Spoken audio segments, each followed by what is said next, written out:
తాకట్లో ఉన్న మీ బంగారాన్ని విడిపించి ఆ రోజు ఆన్లైన్ రేటుకి కొంటాం. Sharma gold company. తెలుగు తమిళ చిత్రసీమల్లో పేరొందిన హీరోల్లో ఒకరు విశాల్. 6 అడుగులు ఎత్తుండి ఎప్పుడు ఫిట్ గా కనిపించే ఆయన ఇటీవల తరచూ అనారోగ్యానికి గురవడం అభిమానుల్లో ఆందోళనకు గురిచేస్తుంది. మదగజరాజు సినిమా ప్రమోషన్ సమయంలో వణుకుతూ కనిపించిన విశాల్ ఇప్పుడు ఏకంగా వేదికపైనే స్పృహ తప్పి పడిపోయారు.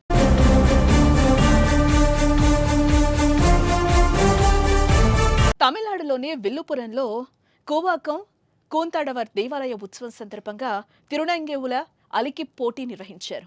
ఈ కార్యక్రమానికి కోలీవుడ్ స్టార్ హీరో విశాల్ ముఖ్య అతిథిగా హాజరయ్యారు. అయితే స్టేజ్ ఎక్కి కాసేపు అందరితో విశాల్ మాట్లాడారు.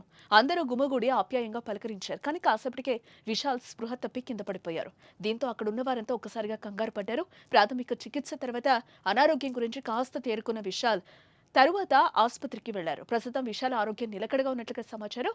ఆహారం తినకపోవడంతోనే విశాల్ స్పృహ కోల్పోయినట్లుగా వైద్యులు తెలిపినట్లు తెలుస్తోంది.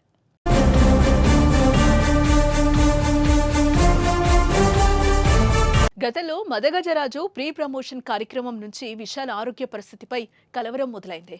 ఆ కార్యక్రమంలో విశాల్ను చూసి అంతా అవాక్కయ్యారు. చాలా నీరసంగా డిఫరెంట్ లుక్ లో వణికిపోతూ విశాల్ కనిపించారు. నడవడానికి మరొకరి సాయం తీసుకున్నారు ఆయన. అలాగే మైక్ పట్టుకుని మాట్లాడేందుకు కూడా విశాల్ ఆ సమయంలో ఇబ్బంది పడ్డారు. వైరల్ ఫీవర్ తోనే విశాల్ నీరసంగా ఉన్నారని వైద్యులు ప్రకటించడంతో అభిమానులు అప్పుడు ఊపిరి పీల్చుకున్నారు.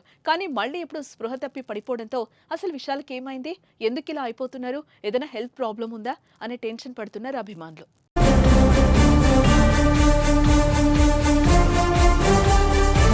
గతంలో ఎంతో ఫిట్ గా ఉండే విశాల్ ఇప్పుడు ఇలా మారిపోవడానికి గల కారణాలను అభిమానులు మాట్లాడుకుంటున్నారు. ఆయన ఈ ఏడాది జనవరిలో మదగజరాజు సినిమా ప్రమోషన్ లో పాల్గొన్నారు. అప్పుడు విశాల్ చూసి అంతా షాక్ అయ్యారు. సన్నగా వణుకుతూ ఆయన కనిపించారు. దీంతో అతని ఆరోగ్యంపై పలువురు ఆందోళనను వ్యక్తం చేశారు. అయితే ఇప్పుడు విశాల్ మళ్లీ స్పృహ తప్పి పడిపోవడంతో ఆయన ఫ్యాన్స్ ను మరింత ఆందోళనకు గురి చేస్తోంది. అయితే ఆహారం తినకపోవడంతోనే విశాల్ స్పృహ కోల్పోయినట్లుగా వైద్యులు తెలిపినట్లు తెలుస్తోంది.